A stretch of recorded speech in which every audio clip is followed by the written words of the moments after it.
C'est bon.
Bonsoir à tous.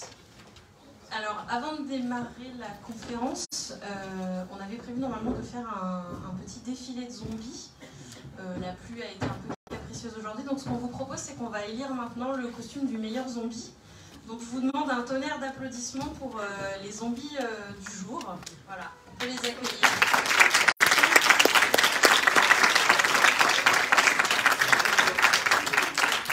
Alors, un zombie, ça se déplace place très doucement, donc voilà, ils vont un peu se laisser désirer, mais ils arrivent.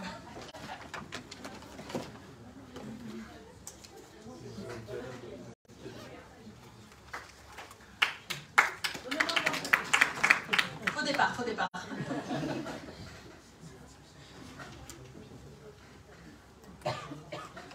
Ah, ce ne sont pas des zombies. Non.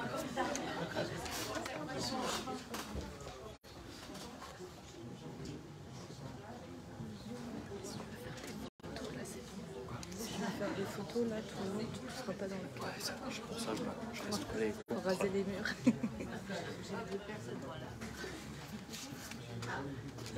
Ça y est, vous pouvez applaudir notre troupeau de zombies.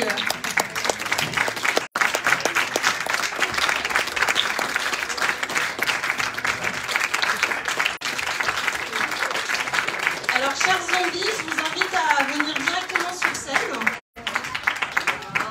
Bravo! N'ayez pas peur, ne mord pas. Je parle de public, bien sûr. Venez dans la lumière.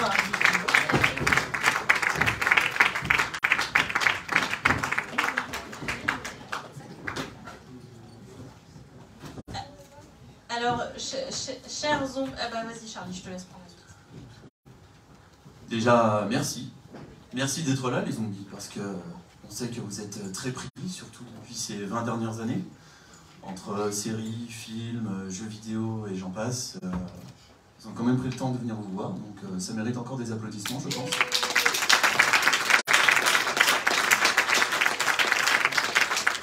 Alors on m'a dit un truc, c'est que les zombies ont une sorte de réaction physiologique bizarre aux applaudissements, ils font des sortes de bruits, un peu de mort, donc on va essayer de vérifier ça. Donc applaudissements d'un côté, on va voir la réponse de l'autre.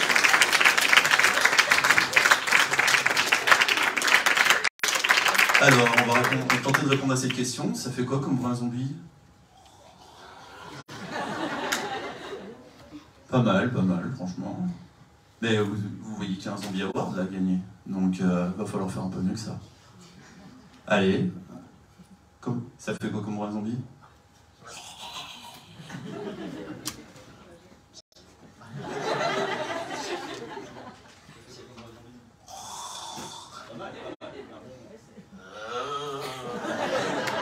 Ça ressemble au lendemain de fête, ça.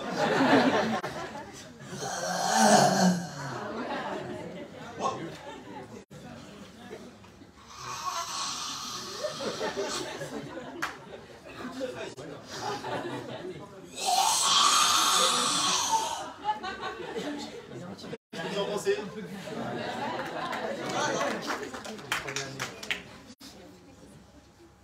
Qu'est-ce que t'en penses, Erwan? C'était bien. Par là. Par là. Vous en pensez par ici?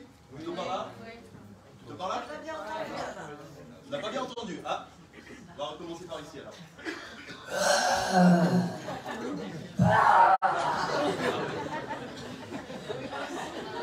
J'ai une intervention à faire?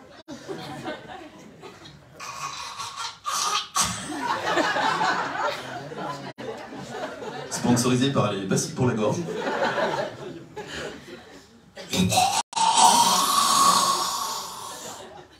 Je sais pas ce qu'ils ont contre moi. Hein, mais... Ah, je pense que par ici on est pas mal. Allez. Zombie Award 2023, on l'applaudit.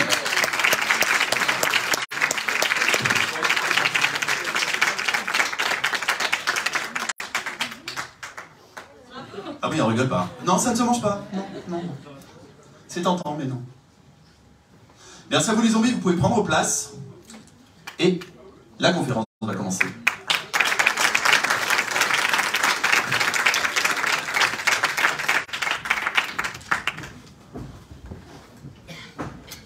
Eh bien, de nouveau, bonsoir. Bonsoir à toutes et à tous. Merci d'être venus ce soir pour cette conférence.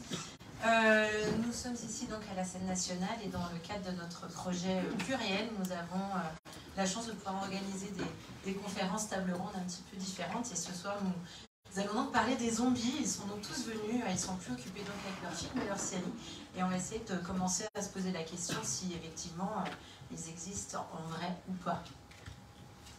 Bonsoir, donc nous sommes l'association Altec, c'est l'association de vulgarisation scientifique sur le département de l'Ain. Et donc on a répondu à l'invitation chaleureuse de la scène nationale pour réfléchir à cette thématique vivant. Et donc nous on a voulu envie de parler de la mort, voilà, ce qu'on aime bien. Donc dans cette conférence, on a voulu vous parler des vrais zombies, les zombies de la nature, enfin de la nature, voilà, les vrais zombies qui existent dans le monde actuel. Et on va croiser un petit peu les regards aussi avec l'aide de Charlie, avec la pop culture. Donc ce soir, nous avons l'immense plaisir d'accueillir Pierre Kernel, ici présent, qui est maître de conférence en génétique évolutive du développement à l'Université de Paris Denis Diderot, et monsieur Alain Prunier, qui est illustrateur et qui ce soir va nous faire des sketching au fur et à mesure que va avancer la conférence.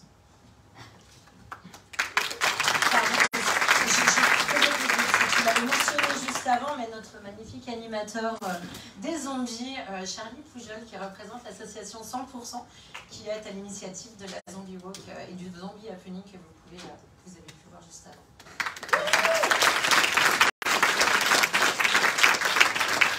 Et donc, avant de démarrer cette conférence, le thème des zombies est abordé dans un livre qui a été écrit par Pierre Kernel et illustré notamment par Alain Prunier, qui s'appelle « Moi parasite ». Et donc, à l'issue de cette conférence, la librairie Montbarbon vous proposera une séance de dédicace avec Pierre et Alain. Voilà, donc ne partez pas trop vite après la conférence.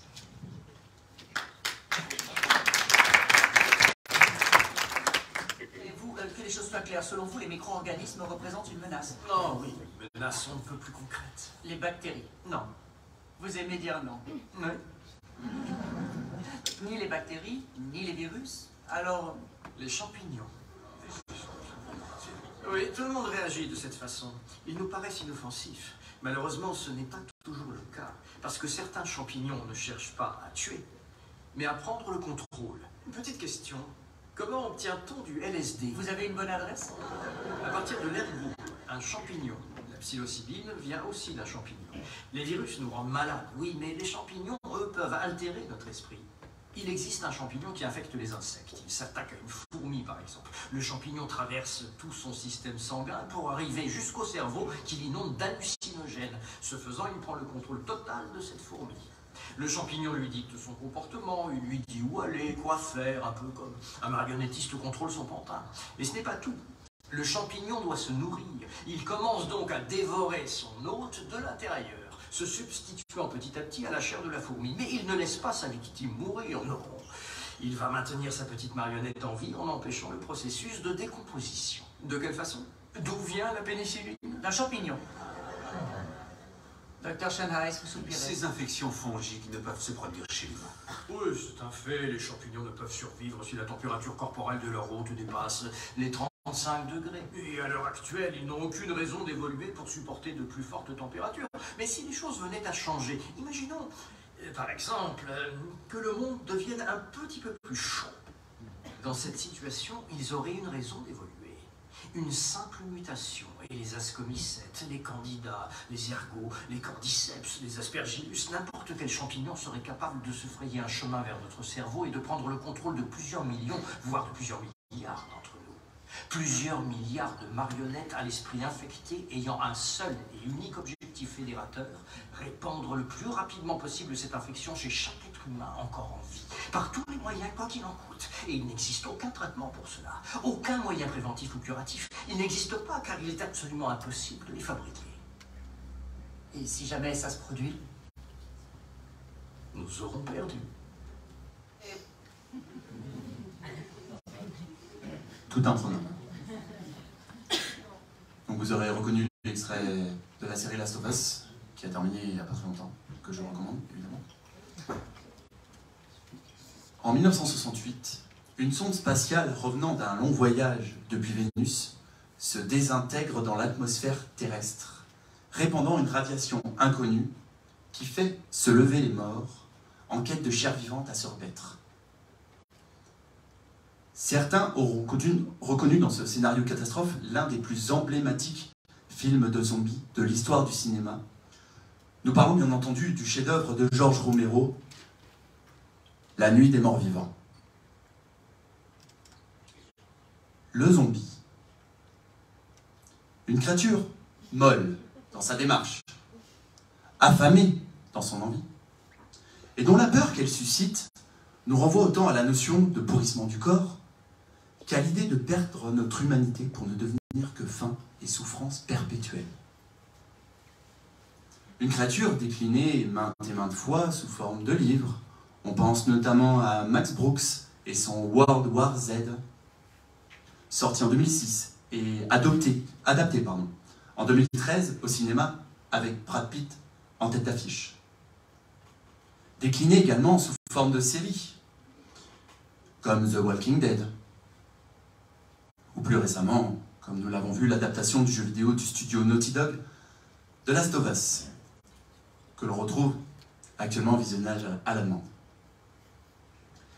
Et bien évidemment sous forme de film, compte tenu de la déferlante incroyable de contenu zombiesque sorti ces dernières années.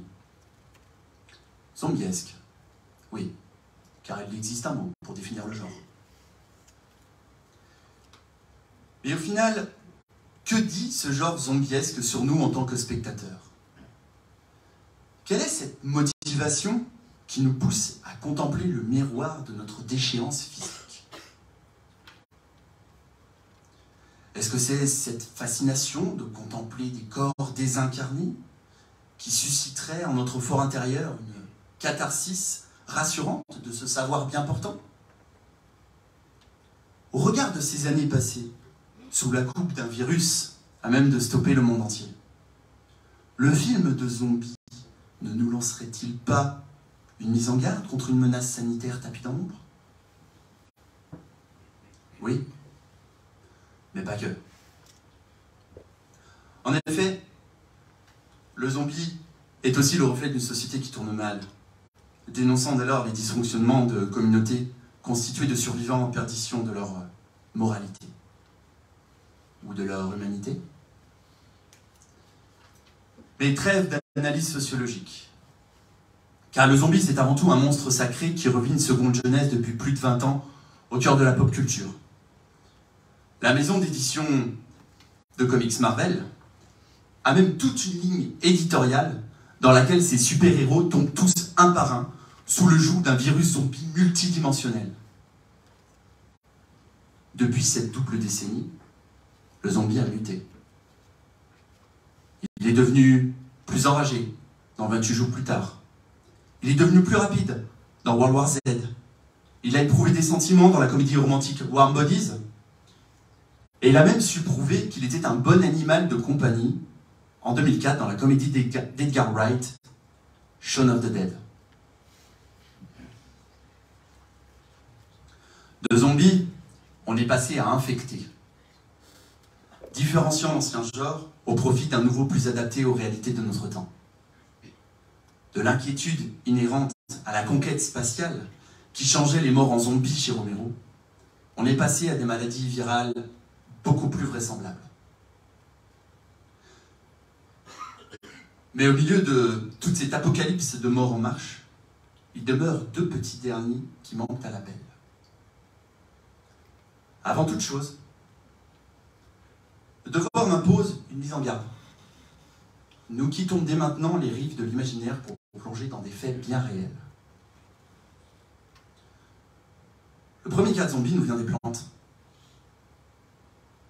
On oublie trop souvent que le mythe originel du zombie nous vient de la religion vaudou d'Afrique noire, qui a ensuite transité par déplacements culturels dans les Caraïbes. Cette zombification est le résultat d'une décoction d'herbes toxiques que l'on aura préalablement fait ingérer par voie orale. La victime se trouvera par la suite dans un état proche de la mort biologique, induisant en erreur son entourage qui le considérera comme défunt, le mettant en terre. Par la suite, le sorcier qui aura maudit la personne viendra déterrer le corps et lui fera ingérer un antidote qui ranimera le corps, mais qui laissera la pauvre victime dans un état semi-catatonique, la forçant à errer, sans but et sans langage. Le second est pour moi l'occasion d'introduire notre invité.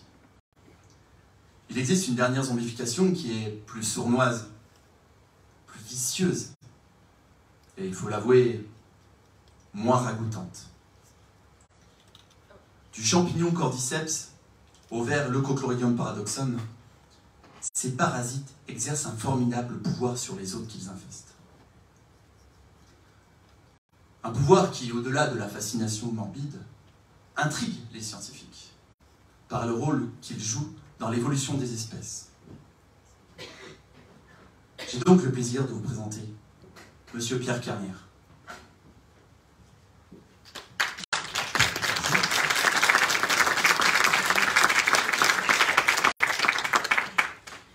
Alors Pierre Kerner, d'un point de vue purement biologique, puisque vous êtes biologiste, comment on pourrait définir un zombie?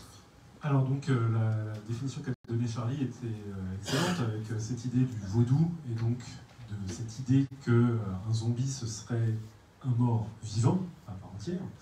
Et donc selon vous, à main levée, qui pense qu'en biologie il existe des morts vivants? Ils sont timides. Moi j'ai une mauvaise nouvelle pour vous. Jusqu'à preuve du contraire, parce que c'est ce qu'on dit en tant que biologiste, il n'existe pas de mort vivant. Et donc, je ne sais pas si vous pouvez passer, donc, cette image-là du zombie qu'on peut voir... ça met un tout petit peu de temps. Donc le fameux zombie qu'on peut voir dans les jeux, dans les films comme celui-ci, hein, The Last of Us, les gens qui ont du bon goût, hein, reconnu ici un clickers, et donc qui est infecté par un parasite. Dans The Last of Us, généralement on dit que ce sont des infectés, mais de manière générale, ils sont morts vivants. Et ça n'a pas été découvert.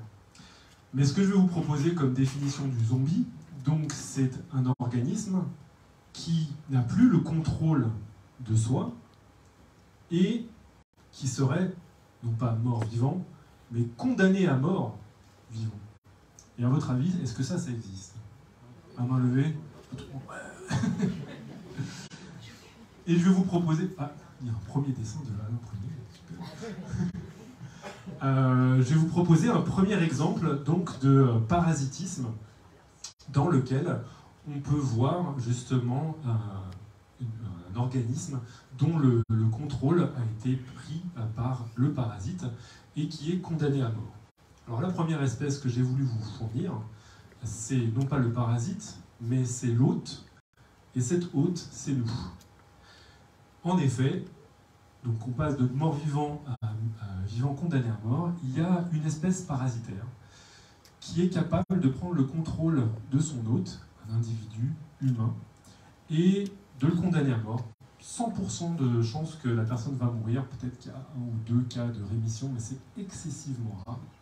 Et quand l'hôte a été sous le joug donc, de ce parasite, il va avoir énormément d'éléments qui ressemblent à ce qu'on peut voir dans des films de zombies, voire d'autres films, on le verra un peu plus tard. Si vous voulez vous montrer un tout petit peu les images, des symptômes. Voici par exemple ici 3 personnes qui sont atteintes par la rage. La rage, c'est un virus qui est provoqué par une famille de virus qui porte le nom de Lissa virus. Lissa, c'est une déesse de la rage furieuse, qui est une des manières, un des symptômes justement de la rage. Il y a peut-être un tiers des patients qui sont atteints de rage qui vont avoir une autre forme de rage qu'on appelle la rage paralytique. Ces personnes-là, elles vont avoir une altération de leur comportement de différentes manières. C'est leur système nerveux qui est contaminé par ce virus. Ils vont tout d'abord présenter une agressivité accrue. Et ça, c'est notamment beaucoup plus visible sur les organismes qui ont atteint ces personnes-là. Généralement, ce sont des carnivores. Ça peut être des chiens, des loups, des ratons laveurs, des chauves-souris, et qui vont contaminer ces individus à travers la salive. Parce qu'il y a eu morsure avant cette apparence-là. Morsure qui justement permet de propager le virus de la rage, puisqu'elle va s'accumuler, enfin ce virus va s'accumuler dans les glandes salivaires. Et donc vous pouvez le voir dans un des derniers gifs animés, la personne va, de manière abondante, produire de la salive. Mais ce n'est pas les seuls symptômes. Et vous allez voir que le comportement est vraiment ici sous le joug du virus, puisqu'il va rendre la personne hydrophobe. Vous voyez que ici, il va y avoir des contractions du larynx à chaque fois que la personne est présentée avec de l'eau, voire entend de l'eau. Pourquoi? Probablement parce qu'au cours de l'évolution, la rage, pour pouvoir faciliter sa propagation, va empêcher que la personne boive. Ça mettrait toute la salive dans l'œsophage. Donc là, presque un réflexe pavlovien, la personne ne peut plus résister va avoir des spasmes, justement, qui comme vous pouvez le voir, sont assez impressionnants.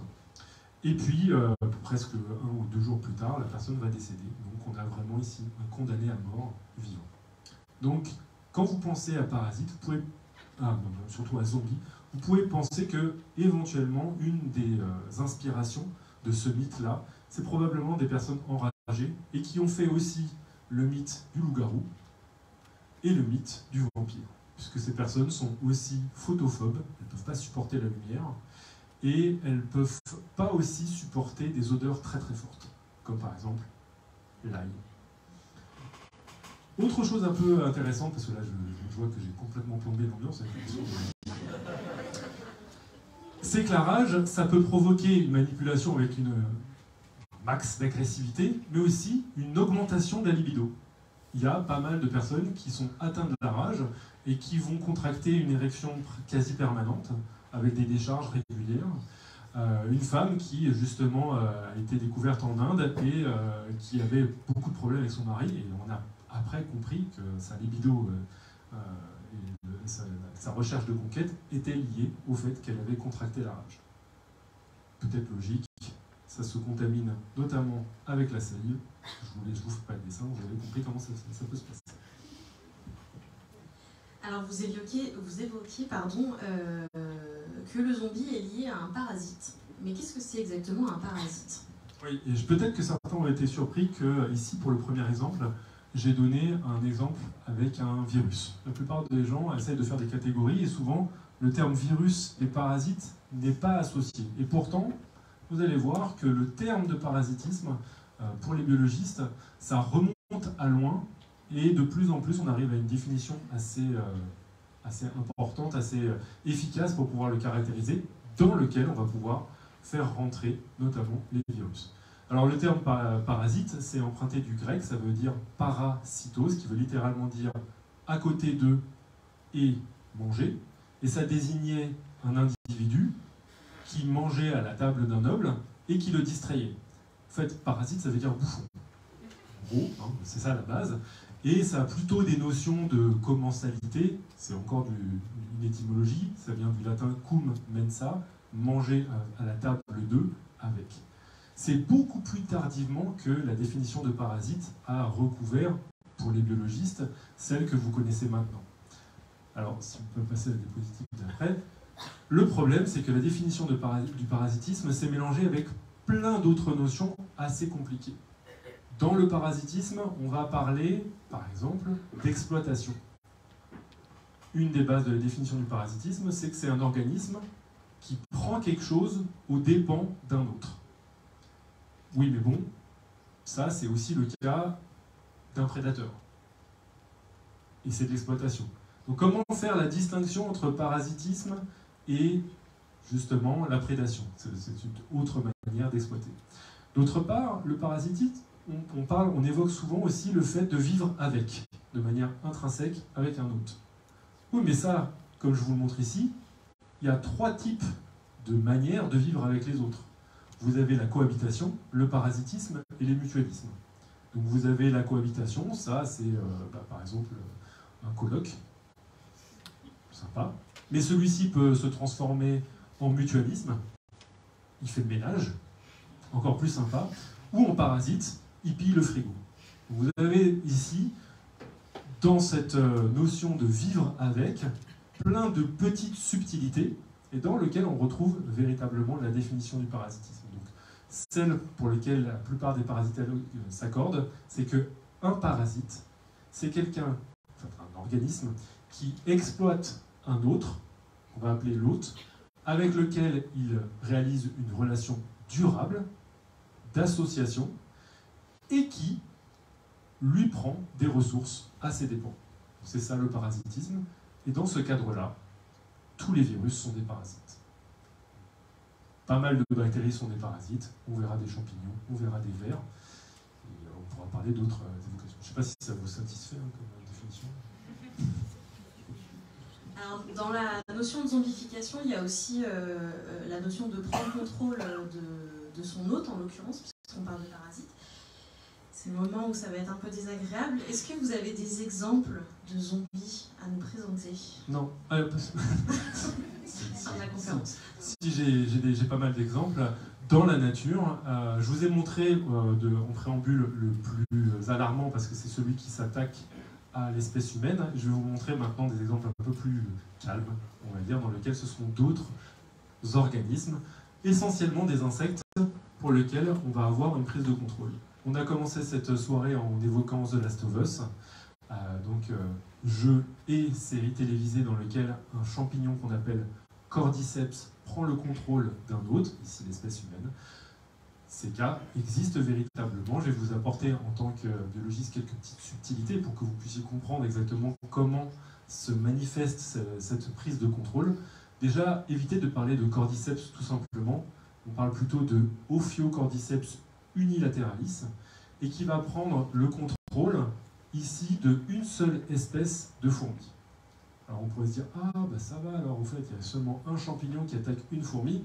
Oui, sauf qu'il fait partie d'une famille de 400 espèces de champignons, tous capables de parasiter un autre différent. Il y a d'autres Ophiocordyceps qui vont s'attaquer plutôt à des papillons, d'autres à des araignées, etc. Donc c'est une très très large famille dans laquelle le parasitisme va être spécifique d'une espèce. Il y a une véritable proximité entre le champignon et l'hôte, ici donc une fourmi. Donc ici, là, ce sont des fourmis qui appartiennent au groupe Camponotus et qui sont des fourmis arboricoles. Elles ont très très peu de fourmilières au sol. En fait, c'est essentiellement dans les arbres que vivent les fourmis. Elles vont creuser des galeries d'ailleurs dans des branches. Et la plupart, par contre, pour trouver des ressources, vont envoyer des fourmis ouvrières qui vont fourrager pour aller chercher des ressources. Sauf que, de temps en temps, une de ces fourmis va être aspergée par une pluie un petit peu bizarre. Tiens, qu'est-ce qui me tombe dessus? Ce sont des spores d'un champignon. Ce champignon va rentrer avec des enzymes à l'intérieur du corps de la fourmi, pousser à l'intérieur, donc je ne vais pas vous refaire la petite vidéo, mais c'était une assez bonne description du mode opératoire du champignon, qui va donc croître, faire pousser ce qu'on appelle les ifs mycéliens. Ce sont des petits filaments à la recherche de tous les nutriments qui se trouvent dans le corps de la fourmi. Ça va prendre du temps. Bizarrement, c'est essentiellement dans les muscles que va pousser ces ifs mycéliens, en laissant intact le cerveau. Et pourtant, le comportement de la fourmi est manipulé, puisque pratiquement tous les jours, aux alentours de midi, la fourmi va grimper sur une branche, s'agripper avec ses mâchoires sur une veine d'une feuille, et la tête en bas, c'est très très important parce que généralement on les voit avec le champignon qui pousse en haut, c'est pas du tout comme ça qu'on les voit dans la nature, c'est la feuille et le champignon qui pousse en bas. Le champignon va donc tuer la fourmi, pousser, faire apparaître une fructification riche en spores, et après saupoudrer tous ces spores, généralement sur les petites copines qui se trouvent en bas, qui disent « Oh, qu'est-ce qui s'est passé ?» Donc ça, c'est pour le champignon Ophiocordyceps, qui est assez connu. Je voulais vous présenter un autre champignon, un peu moins connu, et qui va s'attaquer cette fois-ci à des cigales. Comme vous pouvez le voir ici, donc ce sont des cigales particulières. Elles existent en Amérique du Nord. On appelle ça des cigales qui apparaissent tous les 17 ans ou tous les 13 ans. Elles portent le joli nom de Magicicada. Et ces cigales, eh bien, lorsqu'elles sont infectées donc, par le champignon Massospora cicadina, elles vont avoir la moitié de l'abdomen coupé. Comme vous pouvez le voir, ça peut même aller un tout petit peu plus loin. Ce sont essentiellement les mâles qui vont survivre à justement cette infection du champignon et qui vont chercher un partenaire. Et donc ils vont se reproduire avec une femelle, même s'ils n'ont plus du tout les organes. D'ailleurs, ils peuvent se reproduire avec des mâles aussi, hein, ils n'ont absolument aucun problème. Et donc contaminer la femelle ou les pauvres mâles qui se sont fait alpaguer par ces cigales pour pouvoir accomplir le cycle de vie du champignon. Et donc qui réapparaît en même temps que les cigales tous les 17 ans. Donc, voilà pour les champignons. On va mettre la barre un petit peu plus haut. Allons-y. Alors attention, on passe à la deuxième étape. Cette fois-ci, ce sont les vers zombificateurs. Là, ça rigole On sent un peu malaise dans la salle quand même. Alors les vers zombificateurs, on va commencer par celui qui se trouve à gauche et qui porte le nom de Paragordius. Lui, il a une particularité, c'est que c'est un ver qui doit puiser ses ressources dans le corps d'un insecte, essentiellement des criquets ou des grillons. Sauf que pour se reproduire, il a besoin de se retrouver dans un point d'eau. Les larves sont nageuses. D'ailleurs, généralement, il faut trouver un autre partenaire, donc un autre ver. Et ça se passe dans un milieu aquatique. Problème, l'hôte, le criquet, il fait rarement de la brasse coulée. Et donc, pas de problème. Cette fois-ci, le ver est capable de faire quelque chose d'assez incroyable. Il va sécréter des molécules qui vont interférer avec le système nerveux du criquet et le pousser à se noyer.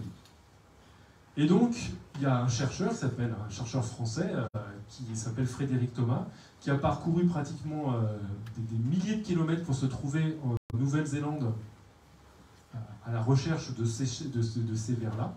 Et il s'est avéré qu'il n'arrivait pas du tout à documenter comment ces vers arrivaient à manipuler le comportement des criquets, notamment parce qu'il avait énormément de difficultés à trouver les criquets qui devaient se noyer dans les verres d'eau.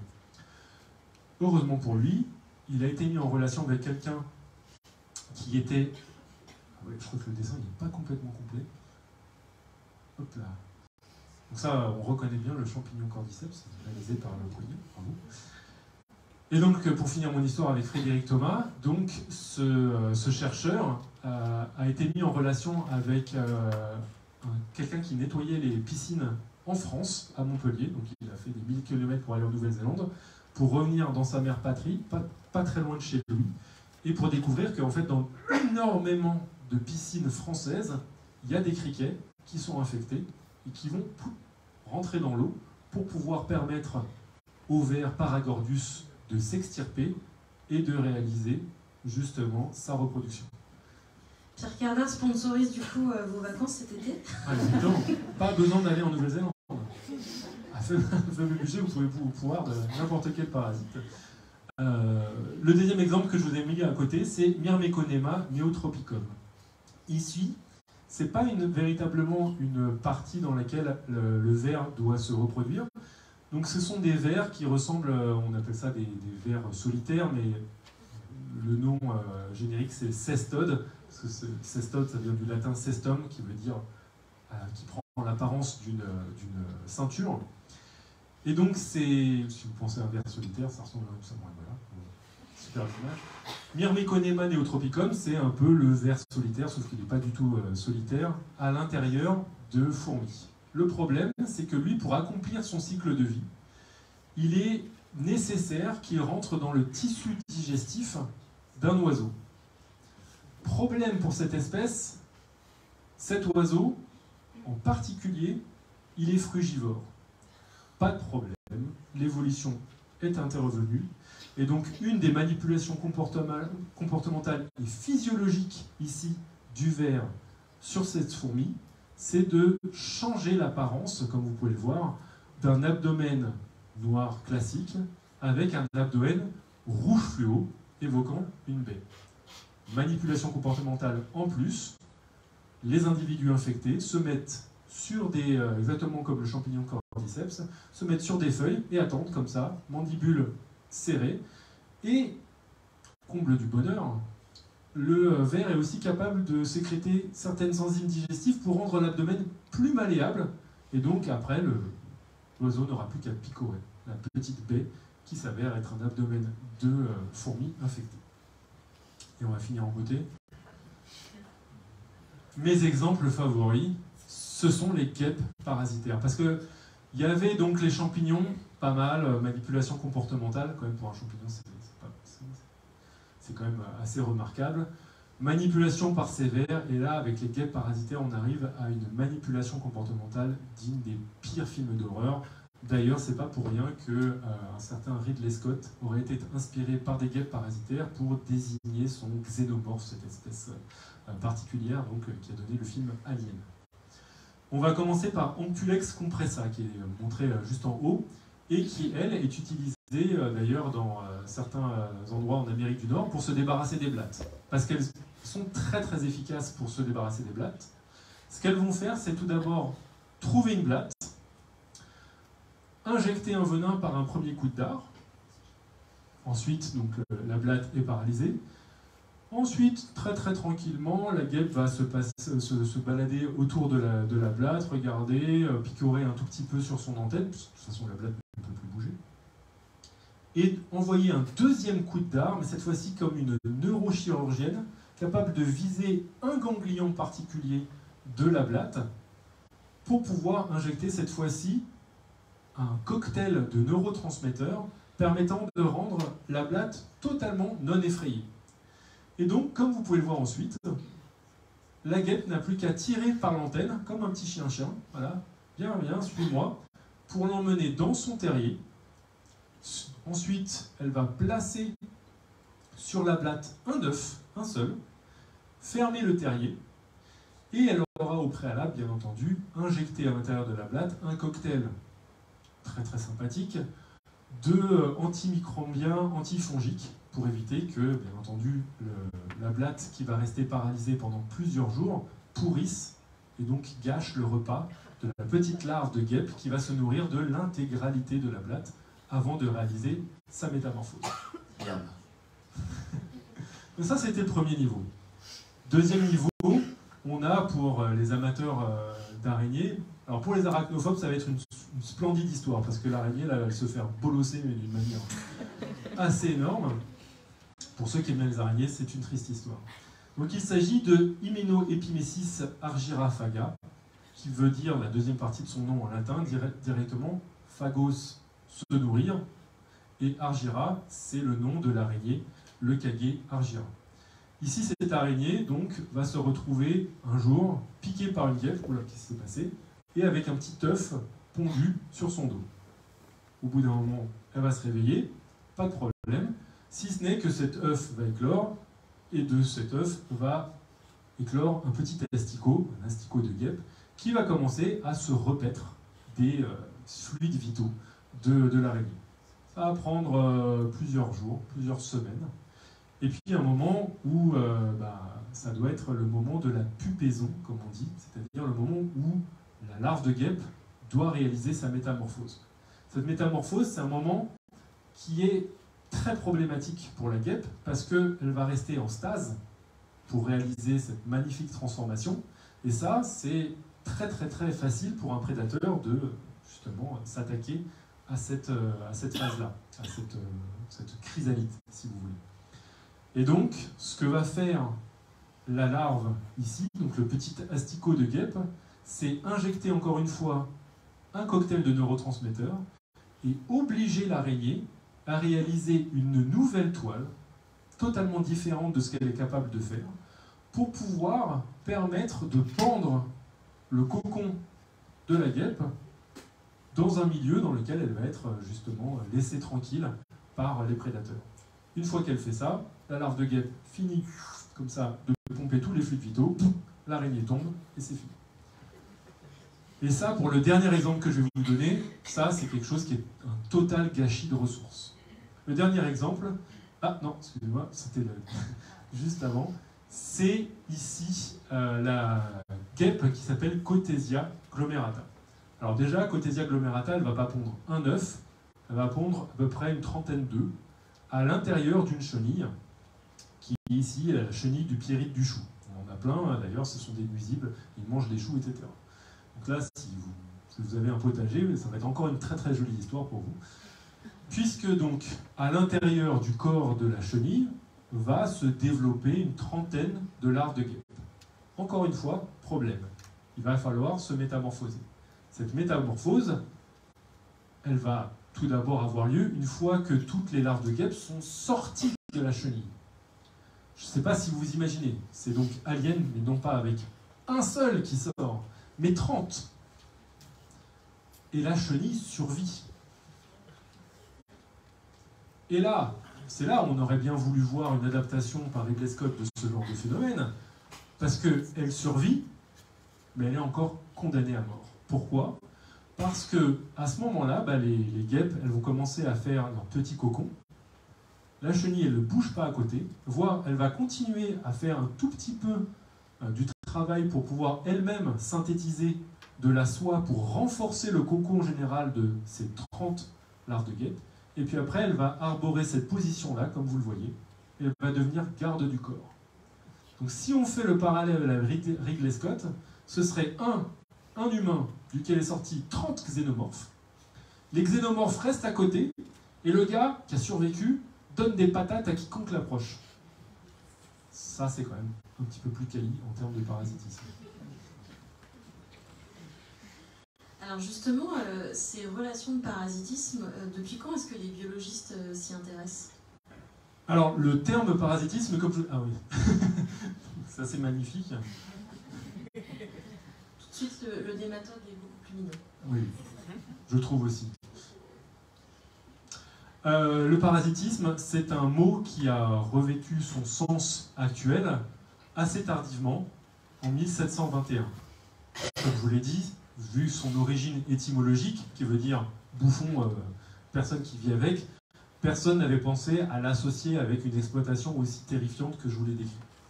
Et pourtant, les parasites, eux, sont connus depuis très très longtemps.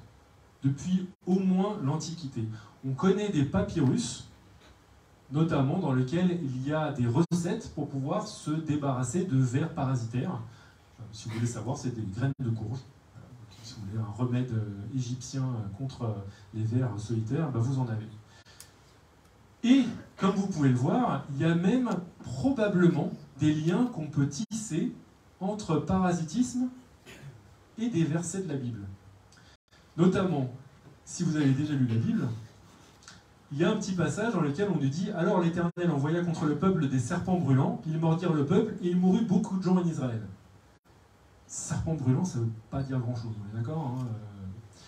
Mais si, par hasard, il y avait eu un problème de traduction, et qu'à travers ça, on évoquait une maladie qui afflige encore l'humanité, qui s'appelle la dracunculose, dont les vers ici sont représentés, ce sont des vers de Guinée. Et bien là, ça aurait peut-être eu un sens. Notamment, ces vers, je vais vous expliquer un tout petit peu comment eux aussi, ils sont capables de manipuler le comportement humain de manière, bon, si on n'est pas affligé, assez cocasse, mais si on le subit, à mon avis, ça ne doit pas être très très marrant. Ces vers, ce sont encore une fois des vers nématodes. Ils peuvent atteindre parfois des tailles de 80 cm. Ils vivent dans les canaux lymphatiques, et tout se passe bien pour nous, on ne détecte pas leur présence, sauf au moment où une femelle qui s'est reproduite doit disséminer sa progéniture dans un milieu. Or, il y a encore une fois une idée de cycle de vie à accomplir, et ce cycle de vie passe par le milieu aquatique. Comment on peut faire pour que quelqu'un qui a eu un ver de Guinée se mette à mettre les pieds dans un milieu aquatique? Alors, le moyen, le plus simple, c'est tout simplement de tout d'abord migrer vers les pieds. Ensuite, de réaliser une cloque, de solliciter, alors que pendant des mois et des mois, le système immunitaire n'avait absolument pas connaissance de l'existence de ce ver, d'un coup, c'est comme si on révélait au grand monde qui on est, le ver dit hey, « je suis là, fais-moi une petite réaction inflammatoire digne des plus grosses réactions inflammatoires au niveau des pieds. » Réaction inflammatoire, c'est douleur et chaleur. Et comment on peut soulager la chaleur et la douleur? On met les pieds dans l'eau. À ce moment-là, la femelle va sortir de son petit abcès, elle va dire coucou, elle va, à partir de sa bouche, relâcher 300 à 3000 œufs dans le milieu aquatique, qui vont trouver leur nouvelle hôte, qui est un petit crustacé. Cette histoire-là, nous, on a un traitement qui existe depuis l'Antiquité, et qui est tout simplement de prendre les vers à ce moment-là, et de le tourner progressivement sur un petit bâton. Et il y a certains chercheurs qui, à travers ce premier traitement antiparasitaire, pensent que c'est peut-être que là vient le symbole de la médecine, avec un bâton sur lequel tournent des serpents. Ça n'a pas vraiment grand sens des serpents autour d'un bâton. Par contre, 2 vers de Guinée, pourquoi pas.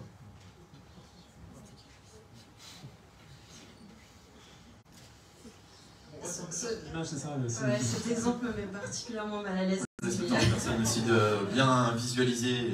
On va laisser tourner la machine de l'imaginaire aussi. Regardez bien vos pieds avant d'aller vous coucher ce soir. Alors, Pierre-Pierre, il y a quand même quelque chose qui est intéressant. Alors, il y a tout plein de stratégies finalement super intelligentes de la part des parasites. C'est quand même assez époustouflant ce qu'ils arrivent à faire. Ça, d'un point de vue de l'évolution, qu'est-ce que ça nous dit en fait? Enfin, qu'est-ce que ces exemples qui montrent d'un point de vue de l'évolution biologique? Déjà, qu'on est vraiment très très biaisé quand on parle d'intelligence. Parce qu'il n'y a rien d'intelligent là dans le ver de Guinée qui provoque une réaction inflammatoire. Ce que vous voyez en fait, c'est le résultat de l'évolution. Il y a un célèbre chercheur qui s'appelle Theodosius Dobzhansky qui disait « Rien n'a de sens en biologie si ce n'est à la lumière de l'évolution ». Ici, il faut se mettre à la place du parasite. Ça tombe bien, j'ai écrit un livre qui s'appelle « Moi parasite », c'était le travail qu'il faut faire pour pouvoir comprendre ce qui s'est passé au cours de l'évolution. Au cours de l'évolution, tout simplement, il faut se mettre à travers une stratégie, la stratégie parasitaire, pour pouvoir se transmettre et transmettre à la génération suivante ces gènes. C'est ça l'évolution au final. C'est ceux qui arrivent à se reproduire, donc généralement survivre avant, et ceux qui n'y arrivent pas. Et donc, de génération en génération, tout petit élément qui apporte un avantage, tout petit biais pour la manipulation comportementale, peut éventuellement apporter son avantage ou non. Et donc, c'est pour ça que vous avez à ce point des parasites. Si je peux me permettre de faire un peu un lien avec la pop culture, le parasitisme, c'est pas pour rien qu'on le retrouve chez les champignons, chez des vers, chez des virus, chez des bactéries. C'est que c'est tout simplement quelque chose qui fonctionne au cours de l'évolution. Comme le Mandalorien, au final, c'est pas un peuple, les Mandaloriens, c'est un credo. Et ben, c'est la même chose avec le parasitisme. Le credo du parasitisme, c'est exploite ton voisin plutôt que faire toi-même le boulot. C'est plutôt pratique. Et du coup, est-ce qu'on peut parler de coévolution? Parce que j'imagine que les autres, ils essayent aussi de développer des stratégies pour lutter contre ces parasites. Oui. L'intégralité de votre système immunitaire, c'est ça.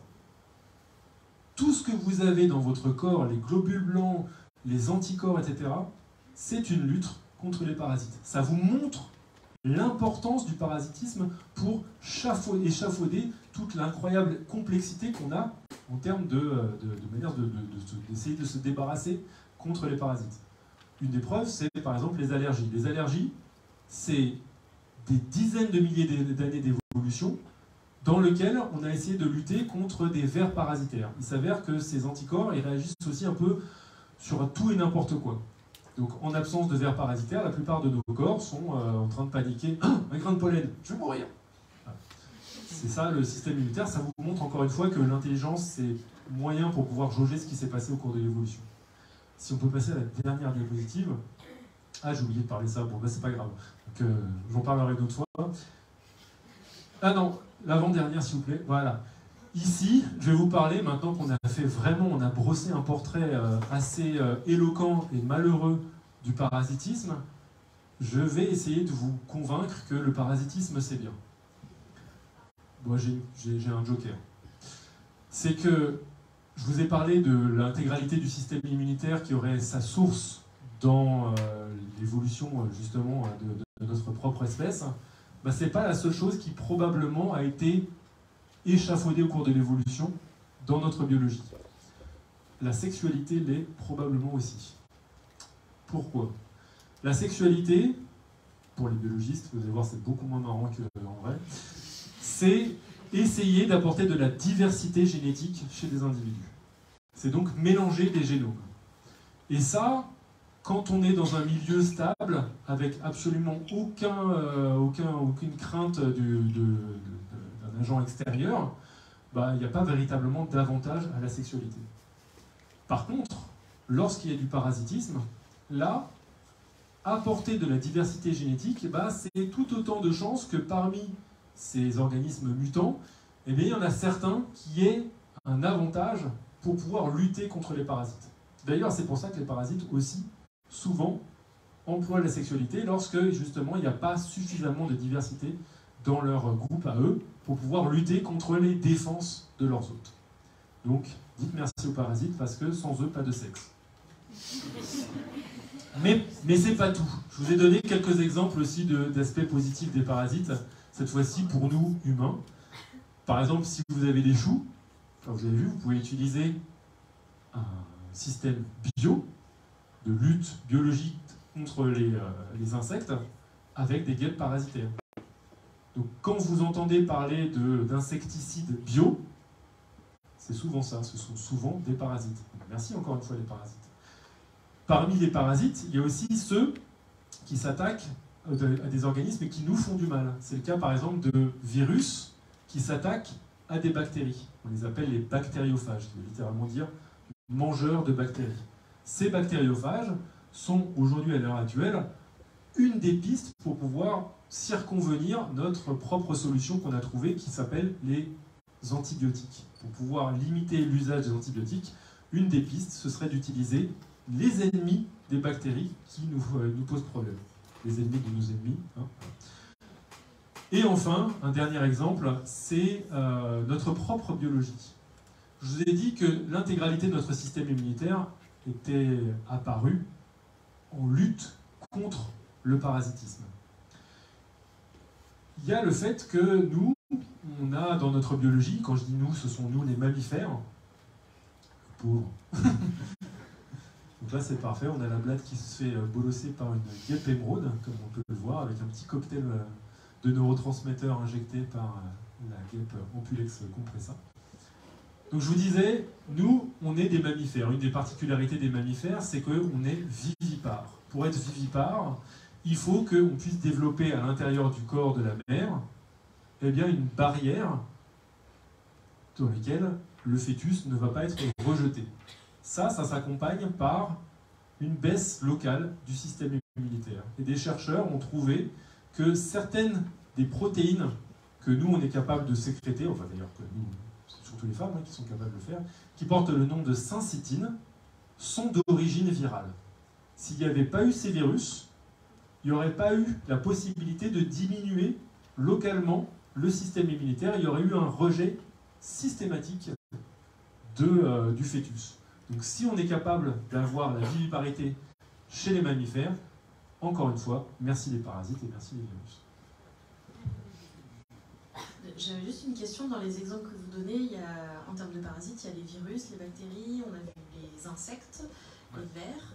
Chez les mammifères, chez les champignons, chez les mammifères, il n'y a pas d'exemple de parasites mammifères, par exemple. Il n'y a pas d'exemple de mammifères parasitaires.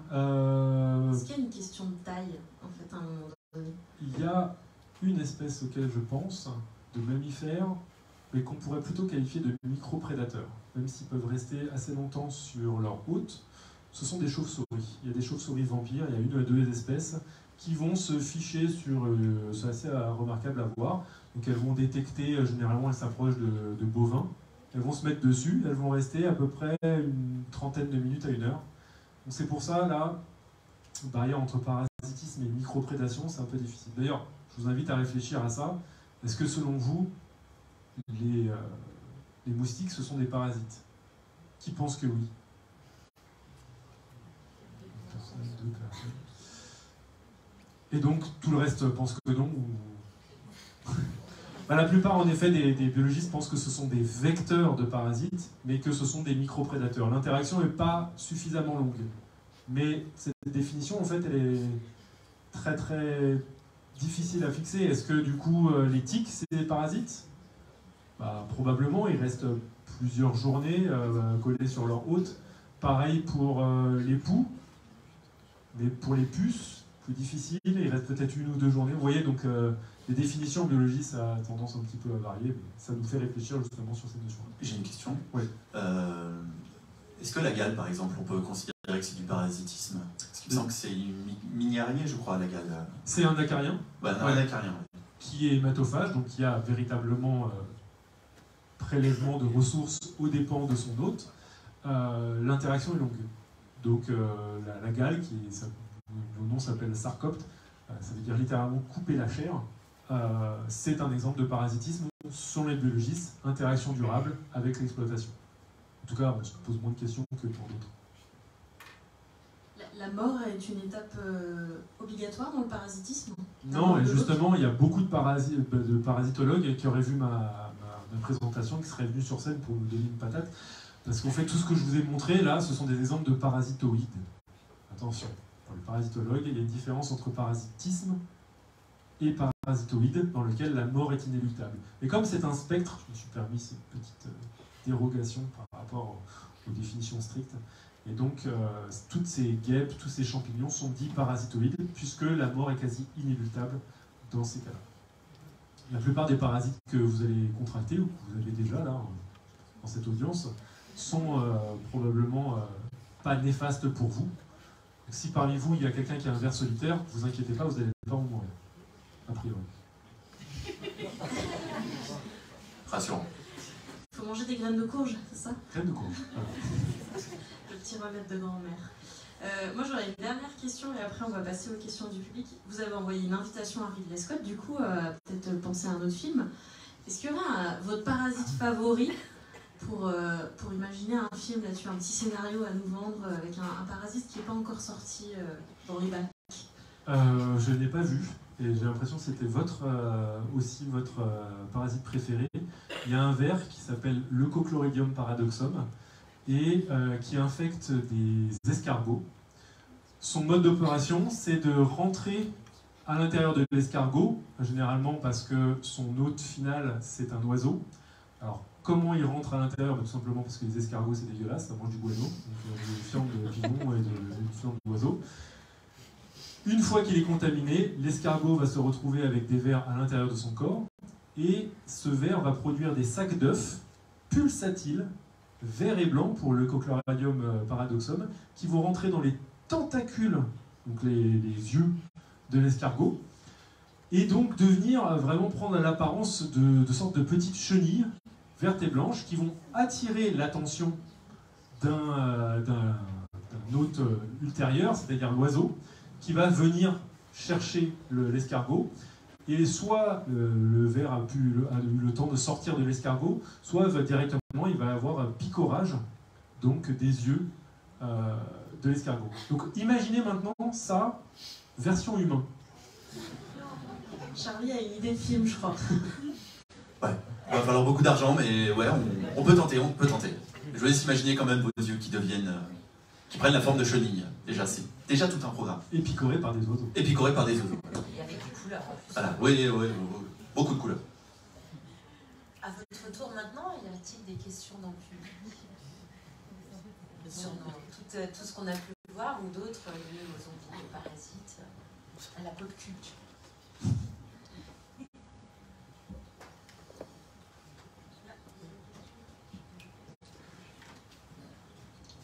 Les seules réponses que je ne peux pas donner, c'est des avis médicaux sur vos propres parasites. Je ne suis pas qualifié.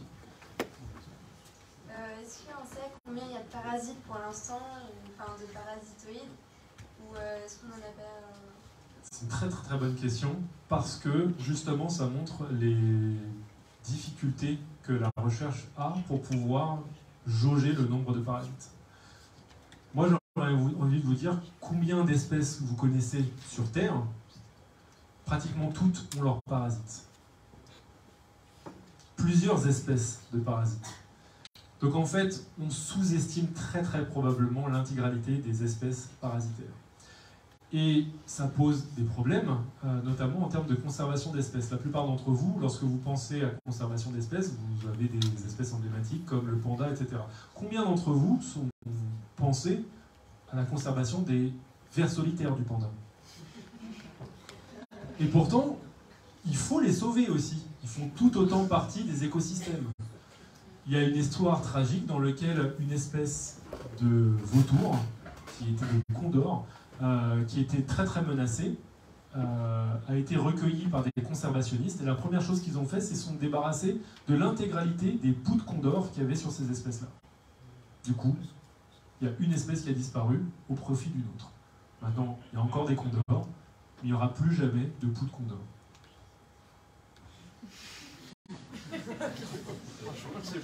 Tragique, n'est-ce pas?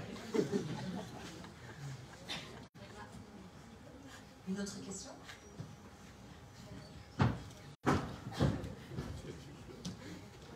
On a parlé des parasites qui prenaient l'hôte et du coup qui les emmenaient dans le milieu aquatique. Et du coup, est-ce qu'il y aurait l'effet inverse des parasites qui sont dans le milieu aquatique qui emmèneraient du coup l'hôte en extérieur? Oui, il y a cet exemple-là. C'est pas nécessairement d'aller dans le milieu extérieur, mais c'est d'aller à la surface. Il y a énormément d'espèces qui font ça de manière assez différente selon les espèces. Je vais vous citer deux espèces. Il y en a un, c'est un ver qui infecte des têtards de grenouilles et qui va rester dans le tétard, se nourrir à ses dépens, pendant le temps que le tétard accumule suffisamment de réserves pour pouvoir faire sa propre métamorphose. Le problème, c'est qu'au moment de la métamorphose, le tétard, vous le savez, ça va devenir une grenouille, et généralement va apparaître des appendices antérieurs et des appendices postérieurs, des pattes. Sauf que ce ver va parasiter le nombre de pattes dont est capable de réaliser la grenouille. Et plutôt que d'avoir 2 pattes arrière, généralement les grenouilles vont avoir 3, 4, 5, et donc vont avoir une nage complètement pétée, nager progressivement comme ça à la surface, plus du tout être capable, d'ailleurs on pense qu'ils sont même attirés par la surface, et donc se faire picorer par l'hôte définitif de ce ver, qui est un héron. Et il y a d'autres espèces, cette fois-ci de crustacés, qui normalement sont pas du tout attirés par la lumière, et qui vont être parasités par un ver particulier qui porte le nom de acanthocéphale, et qui va non seulement changer la couleur de ces petits crustacés, généralement qui vont prendre une teinte rose, et aussi leur comportement, qui vont être attirés par la lumière à la surface pour pouvoir finir dans le bec d'oiseau que vous connaissez bien, le flamant rose.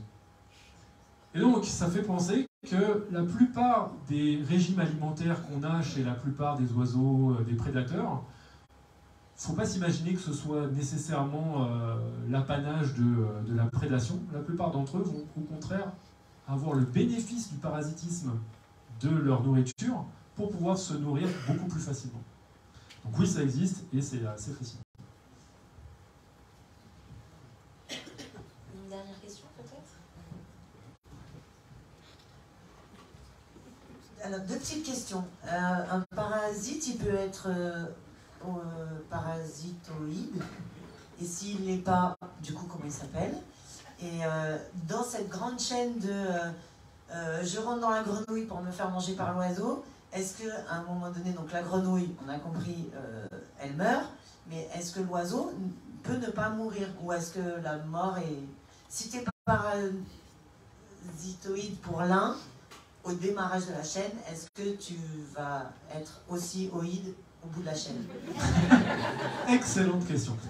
Donc, le terme pour des espèces qui sont parasites, mais pour laquelle la mort n'est pas, n'est pas inéluctable, c'est parasite, tout simplement. Donc, il y a parasitoïde, mort inéluctable, et parasite tout court. La plupart des exemples que je vous ai donnés, ce sont des exemples dans lesquels une des étapes du cycle de vie du parasite est de la parasitoïdie, comme par exemple ces crevettes ou cette grenouille. La plupart des hôtes définitifs, par contre, eux, il n'y a absolument aucun problème. Pourquoi? Parce que l'hôte définitif, c'est l'hôte généralement dans lequel la reproduction sexuée doit avoir lieu. Et pour que cette reproduction sexuée, il faut que l'organisme soit bien portant. Et surtout, qu'il puisse disséminer toutes les larves dans le milieu. Nous, par exemple, on est atteint par 2 espèces de vers parasitaires appelés les vers solitaires, et heureusement, on est, nous, les hôtes définitifs. C'est-à-dire l'étape dans laquelle le ver, simplement, c'est un colocataire un petit peu chelou à l'intérieur de notre tube digestif. Si malheureusement, il y a une erreur d'aiguillage et que cette fois-ci, on est la victime des larves de ces vers, là, c'est une catastrophe. Pourquoi ? Parce que nous, en tant que hôtes définitifs, on a consommé nos proies, c'est essentiellement des cochons ou des bovins, et c'est cette chair-là qui nous a contaminés. Si nous, on est contaminés, eh bien, on a les mêmes symptômes que les bovins et les porcs qui ont été contaminés, et c'est une catastrophe. C'est-à-dire que les larves, elles vont pulluler dans notre corps, ou dans nos muscles, ou dans notre cerveau. Je vous invite, si vous êtes juste avant le repas, à regarder une encéphalite justement provoquée par des vers solitaires. C'est pas beau à voir, il y a plein de trous à l'intérieur du cerveau, ça tombe bien, c'est la semaine du cerveau aujourd'hui. Vous pouvez voir ces images. Il me semble qu'il y a d'ailleurs un épisode de Dr House qui traite là-dessus. Alors bon, vu qu'il y a eu beaucoup de saisons, je ne pourrais pas vous dire l'épisode exact, mais si vous êtes curieux, il y a un des cas qui est traité qui parle justement de ce genre de réaction. C'était pas un lupus. C'était pas un lupus.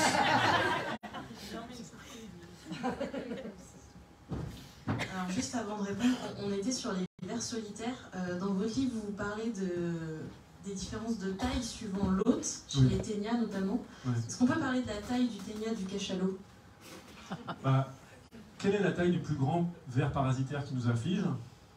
À votre avis, en termes de taille ?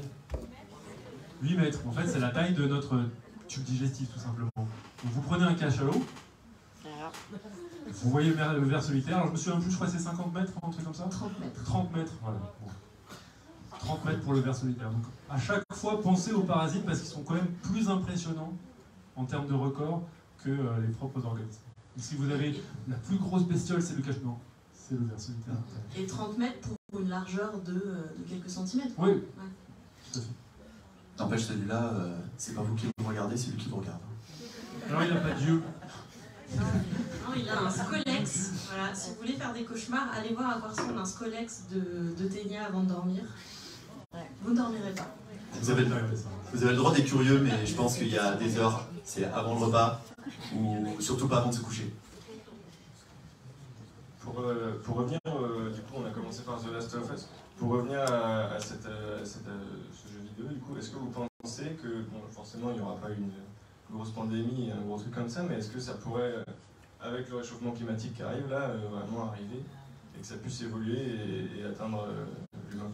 Bon, c'est une bonne question. La petite vidéo d'emblée nous semble vraiment inquiétante sur ça.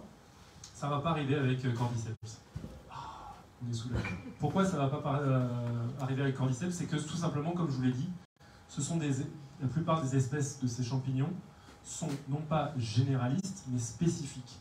Or, ils sont spécifiques d'insectes. Les insectes, c'est avec leur propre système immunitaire, avec leur propre température très très basse, parce que ce ne sont pas des animaux qui sont capables de produire leur chaleur. Donc, niveau Cordyceps, on n'a pas d'inquiétude à se faire. Il faudrait énormément de relations avec les humains pour pouvoir expliquer que de ces espèces-là, on arrive à un parasitisme. Donc là, vous êtes soulagés, mais on a des champignons parasitaires. Et il y en a certains, comme les espèces Candida, si vous avez entendu parler de candidose, j'espère pas pour vous, ce sont des mycoses qui provoquent des grosses lésions, qui peuvent parfois être mortelles, et elles sont spécifiques des humains. Or, la plupart d'entre elles, eh bien, ont une limite sur l'infection, et généralement, elles peuvent réaliser lorsque la température humaine est légèrement assez basse. Donc c'est pour ça que c'est généralement des personnes immunodéprimées, faibles, qui ont une température du corps assez basse, qui vont être infectées. Et donc c'est pas véritablement le changement climatique qui pourrait nous inquiéter, mais c'est la température corporelle des humains qui, si elle diminue, pourrait peut-être autoriser à plus d'infections par certains champignons. La mauvaise nouvelle, c'est que la température corporelle humaine baisse. Et on ne sait pas. J'avais une question. Donc, il y a, j'ai bien compris, à chaque espèce son parasite. On constate qu'il y a disparition de pas mal d'espèces. Je voulais savoir, est-ce que les parasites liés disparaissent ou est-ce qu'ils peuvent aussi rentrer en dormance et, alors, je ne sais pas quelle magie, mutation, etc. Est-ce qu'ils ont ce potentiel de se mettre en dormance et puis d'un coup de se réactiver en trouvant peut-être un hôte différent et où est-ce qu'il y a eu des cas comme ça de les parasites se réveillent, Alors, le changement d'hôte au cours de l'évolution des parasites, ça a eu lieu de très très nombreuses fois et on est capable de documenter en regardant par exemple des arbres de parenté de différentes espèces pour voir s'il y a eu des sauts d'un parasite d'une espèce hôte à une autre. Typiquement, on sait par exemple que les morpions, ce sont des acariens qui normalement se trouvent chez les gorilles. Il y a eu un moment quelque chose. Et il s'avère qu'on s'est retrouvé avec des morpions. Donc ces sauts-là, c'est assez courant au cours de l'évolution. Mais c'est fortuit. Vous imaginez ce qui s'est passé pour que justement cette proximité a fait un saut. C'est fortuit et c'est lié à des événements très particuliers. La plupart des espèces de parasitaires peuvent être soit très très très spécifiques, ça c'est l'évolution particulière, soit de plus en plus généralistes. Et à chacune de ces stratégies, ses avantages. Donc je ne peux pas vous répondre, puisque comme je vous l'ai dit, il y a des millions d'espèces non parasitaires, et il y en a tout autant, voire plus, de parasites. Donc il y a tout autant de spécialisme, généralisme, et de sauts potentiels d'espèce en espèce. Merci beaucoup. Merci beaucoup. Merci pour cette magnifique soirée. Donc merci à Camille Raoult d'Altec, à Pierre Kerner, Alain Prunier, Charlie, à toute notre équipe technique, à vous d'être venus. Je vous invite à continuer la soirée au bar, puisque nous allons aussi avoir droit à la dédicace d'Alain et de Pierre du livre Moi Parasite, qui est la dédicace se réalisera en bas dans le hall en partenariat avec la librairie Montbaron. Pour ce qui est de la suite du programme au théâtre, avec votre billet d'aujourd'hui, vous avez droit à un tarif réduit pour le spectacle qui se déroulera ce jeudi et ce vendredi intitulé Mort d'une montagne. Vous trouverez les petites informations sur votre feuille de salle. La prochaine soirée regard, donc une soirée encore d'un autre type, puisqu'elle aura lieu le 4 avril et cette fois nous parlerons de la personnalité des rivières. Et pour continuer à être engagé sur notre thématique du vivant, nous avons un atelier participatif intitulé La fresque du climat qui se déroulera le 5 avril également sur votre petite feuille de salle. Je vous remercie encore et puis bonne soirée. Merci encore.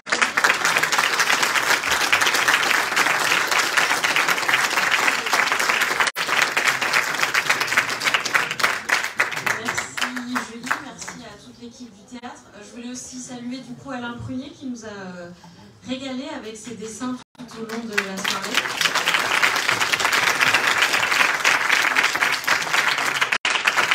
Alors il faut savoir qu'Alain Prunier, vous avez été illustrateur scientifique pendant de nombreuses années et vous avez notamment, voilà, chez Sciences et Vie Junior, et vous avez notamment été chef décorateur sur des séries emblématiques et notamment Garfield. Voilà. On était très heureux de vous avoir ce soir. Merci encore. Et puis, merci aussi à tous là derrière. Vous n'avez pas vu, mais qui a permis tous les visuels de ce soir de défiler. Tout au long de la soirée. Merci. Et avant de vous laisser, on voulait juste vous donner rendez-vous pour la prochaine soirée regard sur laquelle on va intervenir. Ce sera le 6 juin. 5, pardon, excusez-moi, 5 juin. Le 6 juin, c'est l'anniversaire de ma maman.